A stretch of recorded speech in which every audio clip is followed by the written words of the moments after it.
अगर किसी की खबर लेनी हो तो प्रधानमंत्री मोदी से बेहतर खबर लेने वाला इस देश में कोई नहीं है।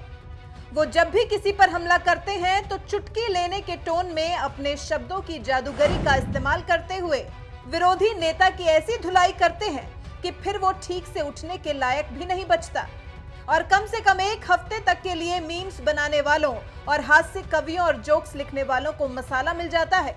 और इधर बीच चुनाव है तो प्रधानमंत्री मोदी एक दिन में कम से कम 3 से 4 रैलियां करते हैं और विरोधियों की 3 से 4 बार दिन भर में ठीक से धुलाई करते हैं, फिर सुखाते हैं और फिर से भिगोकर धोते हैं।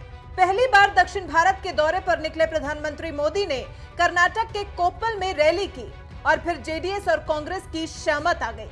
बाप बेटी नाती की धुलाई करते समय प्रधानमंत्री मोदी कांग्रेस को भी हल्के हल्के हाथों से कचार रहे थे। प्रधानमंत्री मोदी ने सबसे पहले दोनों पार्टियों पर परिवारवाद का आरोप लगाया, फिर कहा कि ये दोनों ही पार्टियां जनता से कटी हुई और सिर्फ अपने परिवार से जुड़ी हुई हैं। कांग्रेस और जेडीएस की प्राथमिकता खुद और परिवार का स्वार्थ ही है। इन दोनों ही पार्टियों का मिशन कमीशन है। प्रधानमंत्री मोदी यही नहीं रुके और आगे कहा कि इन्हें आपकी आवश्यकताओं की परवाह नहीं है, खुद का स्वार्थ और परिवार का स्वार्थ ही इनकी प्राथमिकता है। अब बारी थी प्रधानमंत्री मोदी की बारी बारी से क्लास लगाने की। तो सबसे पहले कर्नाटक के मुख्यमंत्री एचडी कुमारस्वामी को आड़े हाथों लेते हुए कहा कि यहाँ के मुख्यमंत्री ने कहा है कि जिनको 2 वक्त का खाना नहीं मिलता है वो ही सेना में जाते हैं। क्या ये हमारे वीर सैनिक का अपमान नहीं है? अरे डूब मरो देश की सेना का अपमान करने वालों। मोदी ने कहा कि एचडी देवेगौड़ा जी के बेटे ने कहा कि केंद्र में अगर फिर से मोदी सरकार बन गई तो वो राजनीति से संन्यास लेंगे। ठीक इसी तरह 2014 के चुनाव में स्वामी देवेगौड़ा जी ने कहा था कि अगर मोदी पीएम बनेंगे तो मैं संन्यास ले लूंगा। उन्होंने क्या किया ये आपके सामने है। अब वही बात बेटा कर रहा है, ये भी क्या करेंगे आपको पता है। इस बार सोच समझकर वोट करिए, किसी के बहकावे में ना आए। जो भी हो, प्रधानमंत्री मोदी विरोधियों को ठिकाने लगाने में माहिर हैं और जितने बेहतरीन ढंग से प्रधानमंत्री मोदी किसी को ठिकाने लगाते हैं उतना कोई नहीं लगा पाता। जो भी हो, अब कर्नाटक की जनता मोदी पर कितना भरोसा करती है ये तो 23 मई को ही पता चल पाएगा।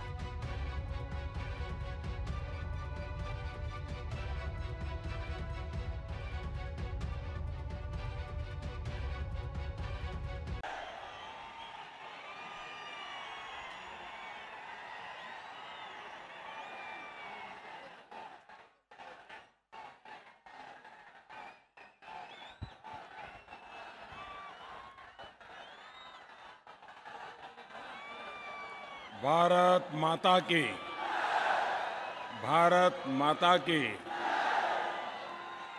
मंच पर विराजमान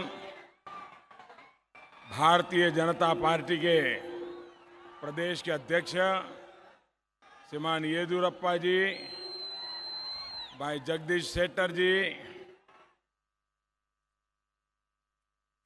सभी वरिष्ठ नेतागण, सभी उम्मीदवार बंधु भगिनी, मंच पर उपस्थित सभी वरिष्ठ नेतागण और विशाल संख्या में पधारे हुए मेरे प्यारे भाइयों बहनों,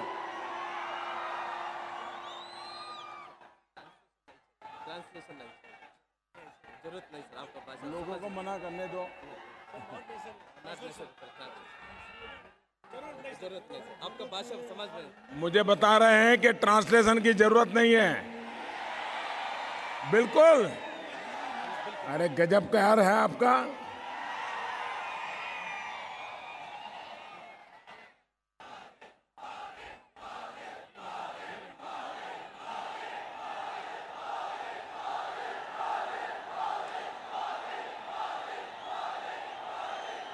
मैं चारों तरफ देख रहा हूं, लोग ही लोग हैं।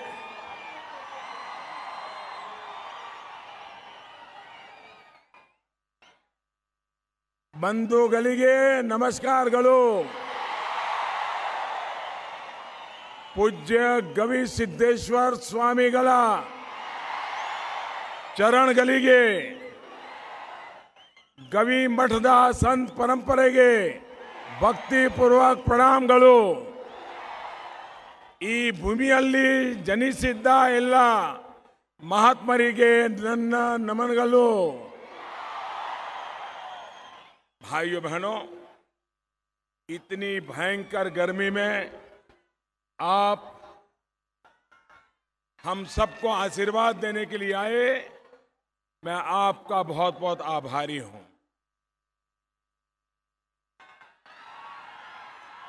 ये दृश्य दिखाता है कि हवा का रुख किस तरफ है।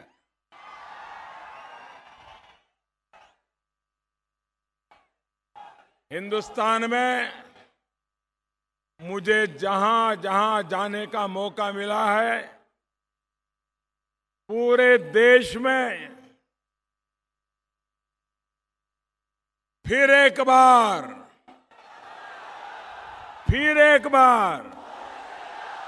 पूरे देश में जन जन की यही आवाज है। एक लहर चल रही है। भाइयों बहनों,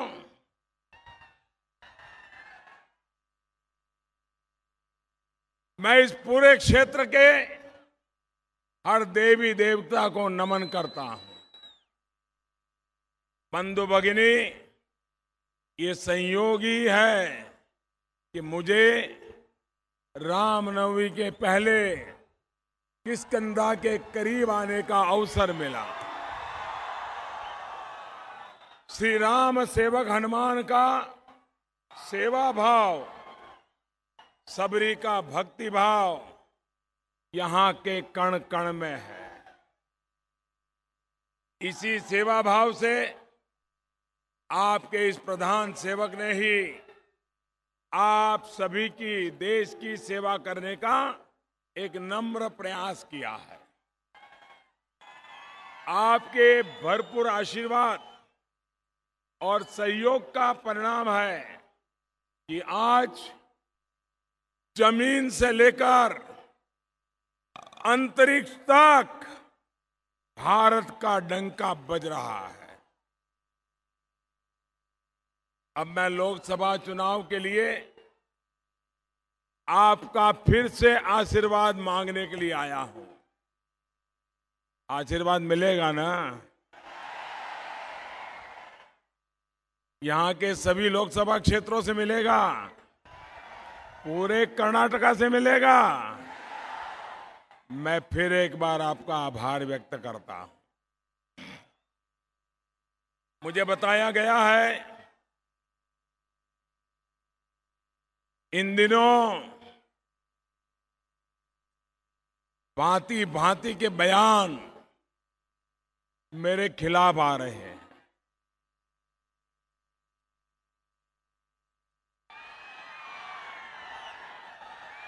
आपका प्यार मेरी सर आंखों पर,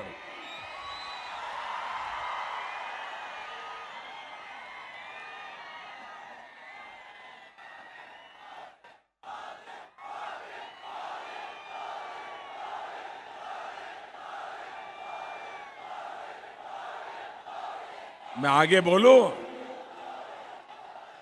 आपका प्यार ये दिल्ली में बैठे हुए लोगों की नींद खराब कर रहा है।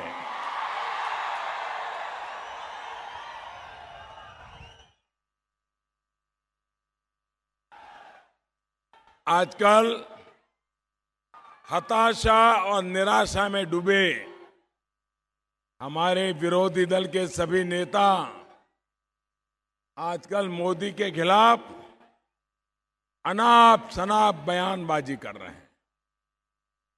मुझे बताया गया कि श्रीमान देवगौड़ा जी के बेटे ने कहा है कि केंद्र में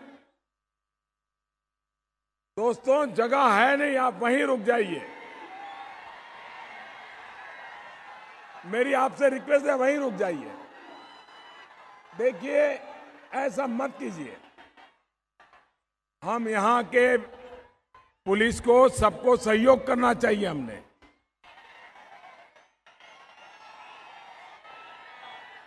देखिए जगह छोटी पड़ गई, मैं आपका प्यार उत्साह समझ सकता हूं, लेकिन शांति बनाइए।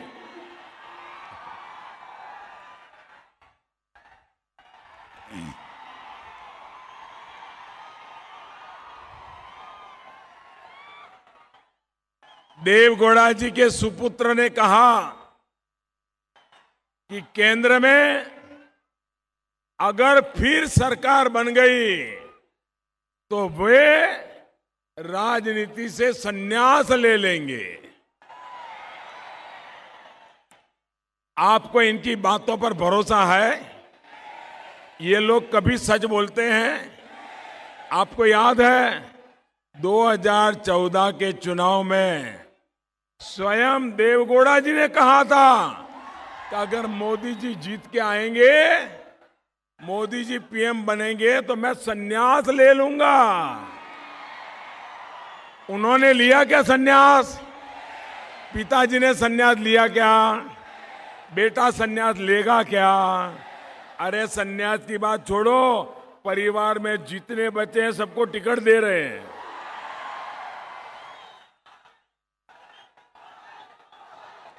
आप लोगों के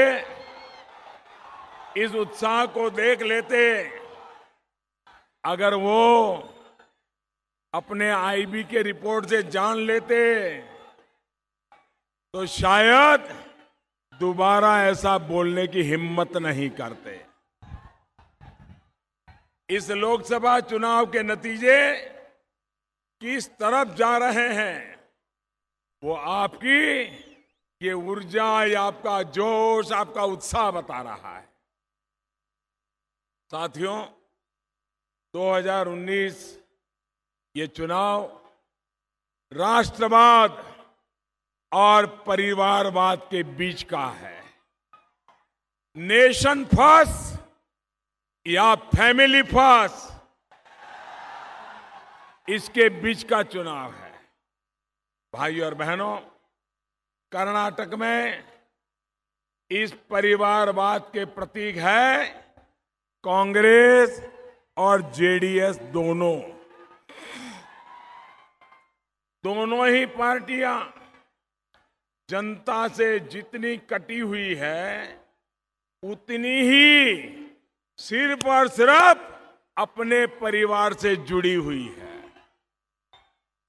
इनके लिए आपकी आवश्यकताएं, देश की जरूरतें, इसकी उनको परवाह नहीं है, लेकिन उनकी प्राथमिकता है खुद का स्वार्थ, परिवार का स्वार्थ। और उनका मिशन क्या है?